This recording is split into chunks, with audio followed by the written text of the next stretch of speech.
Penguin Random House Audio presenta Dios, una historia humana, de Reza Aslan, narrado por Víctor Savi. Introducción. A nuestra imagen y semejanza. De niño, creía que Dios era un anciano corpulento y poderoso que vivía en el cielo, una versión más grande y más fuerte de mi padre, y con poderes mágicos.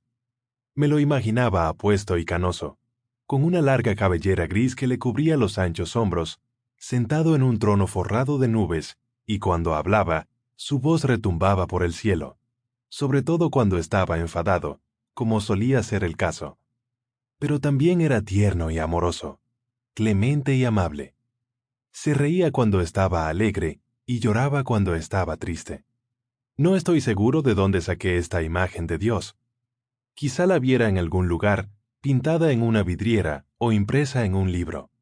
También es posible que naciera ya con ella. Hay estudios que demuestran que a los niños pequeños, con independencia de su lugar de origen o de su religiosidad personal, les cuesta distinguir entre los seres humanos y Dios en cuanto a sus actos o modo de actuar. Cuando se les pide que imaginen a Dios, siempre describen a un humano con poderes sobrehumanos. A medida que fui creciendo, dejé atrás la mayoría de mis ideas infantiles, pero conservé la imagen de Dios. Aunque no crecí en una familia demasiado religiosa, siempre me fascinaron la religión y la espiritualidad. Tenía la cabeza llena de vagas ideas sobre qué era, de dónde venía y qué aspecto tenía Dios. Curiosamente, seguía pareciéndose a mi padre. No quería saber cosas acerca de él y punto. Quería experimentarlo, sentir su presencia en mi vida. Pero cuando lo intentaba, no podía evitar imaginarme que nos separaba un gran abismo, con Dios a un lado y yo al otro, sin que hubiera forma de que uno de los dos lo cruzara. Durante la adolescencia, me convertí del Islam tibio de mis padres iraníes al cristianismo ardiente de mis amigos estadounidenses. De pronto, mi afán infantil de ver en Dios a un ser humano poderoso cristalizó en el culto a Jesucristo como Dios hecho carne, literalmente. Al principio, la experiencia fue como si me rascara en un lugar que llevara picándome toda la vida. Hacía años que buscaba una manera de superar el abismo que me separaba de Dios, y ahora una religión me decía que tal impedimento no existía. Si quería saber cómo era Él, todo lo que tenía que hacer era imaginar al ser humano más perfecto. Tenía cierto sentido. ¿Qué mejor manera de eliminar la barrera entre los seres humanos y Dios convirtiéndolo a Él también en un ser humano? Como dijo el célebre filósofo alemán Ludwig Feuerbach para explicar el enorme éxito de la idea cristiana de Dios, solo un ser que comprende en sí a todo el hombre puede satisfacer a todo hombre. La primera vez que leí esa cita fue en la universidad, más o menos en la época que decidí dedicar mi vida al estudio de las religiones. Lo que parecía decir Feuerbach es que el atractivo casi universal de un Dios que piensa, siente y actúa como nosotros, radica en nuestra profunda necesidad de experimentar lo divino como un reflejo de nosotros mismos. Esa verdad me golpeó como un rayo. ¿Por eso de adolescente me atraía el cristianismo? ¿Había estado construyendo mi imagen de Dios todo este tiempo como un reflejo de mis propios rasgos y emociones? La posibilidad me dejó resentido y desilusionado. Buscando una concepción más amplia de Dios, abandoné el cristianismo y volví al Islam, atraído por la iconoclasia radical de la religión, la creencia de que Dios no puede quedar limitado por ninguna imagen, humana o de otra índole. Reconocí rápidamente, sin embargo, que el rechazo del Islam a la representación de Dios en forma humana no se traduce en un rechazo a pensar en Dios en términos humanos. Los musulmanes son tan propensos como las demás personas religiosas a atribuirle sus propias virtudes y vicios, sus propios sentimientos y defectos. No es algo que puedan escoger, ni ellos ni nosotros. Resulta que esta compulsión por humanizar lo divino es algo para lo que está programado nuestro cerebro, y por eso se ha convertido en un rasgo fundamental de casi todas las tradiciones religiosas que el mundo ha conocido. El mismo proceso mediante el cual surgió el concepto de Dios en la evolución humana nos obliga, conscientemente o no, a formarlo a nuestra propia imagen. De hecho, la historia de la espiritualidad humana en su conjunto puede verse como un esfuerzo constante, interconectado, en permanente evolución y con una notable capacidad cohesionadora para dar sentido a la divinidad otorgándole nuestras emociones y personalidades, atribuyéndole nuestros rasgos y nuestros deseos, proporcionándole nuestras fortalezas y nuestras debilidades, incluso nuestro propio cuerpo. En resumen, haciendo que Dios seamos nosotros.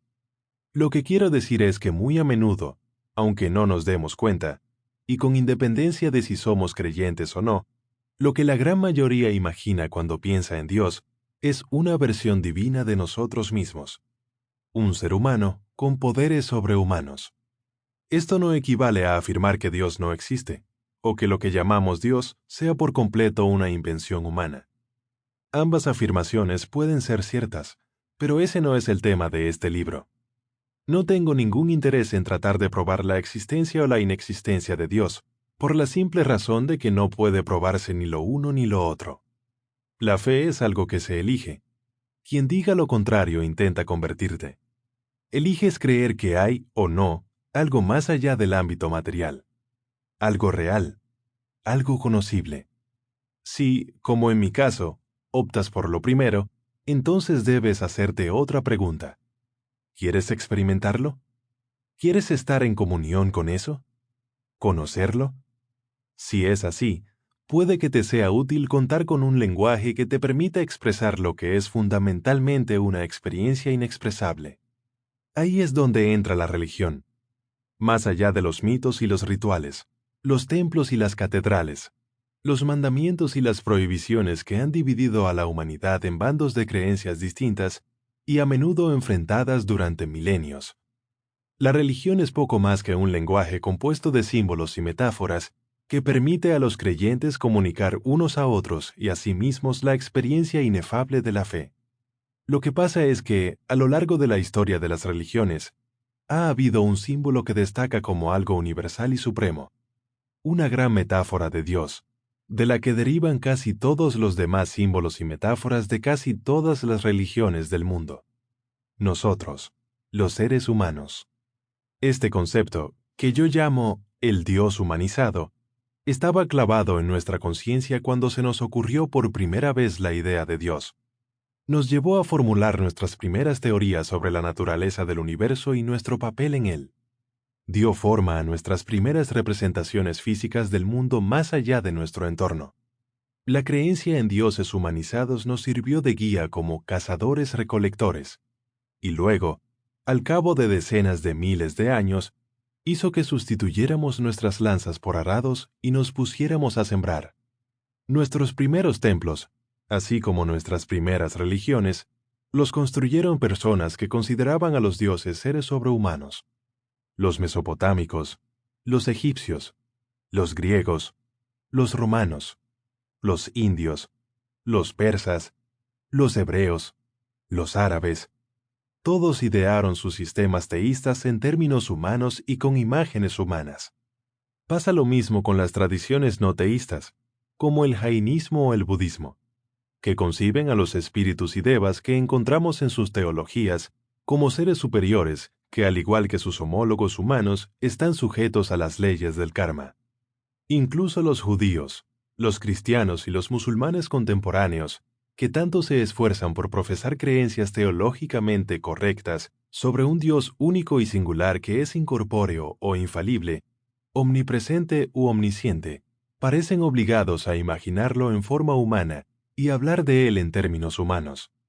Los estudios realizados por numerosos psicólogos y científicos cognitivos han demostrado que los creyentes más devotos, cuando se ven obligados a comunicar sus pensamientos acerca de Dios, en su inmensa mayoría lo tratan como si estuvieran hablando de una persona que se hubieran encontrado en la calle. Pensemos en la forma en que los creyentes suelen calificar a Dios como bueno o amoroso, cruel o celoso, indulgente o amable. Sin embargo, esta insistencia en recurrir a emociones humanas para describir algo que, sea lo que sea, desde luego no es humano, demuestra la necesidad existencial de proyectar nuestra humanidad en Dios, de otorgarle Sample complete. Ready to continue?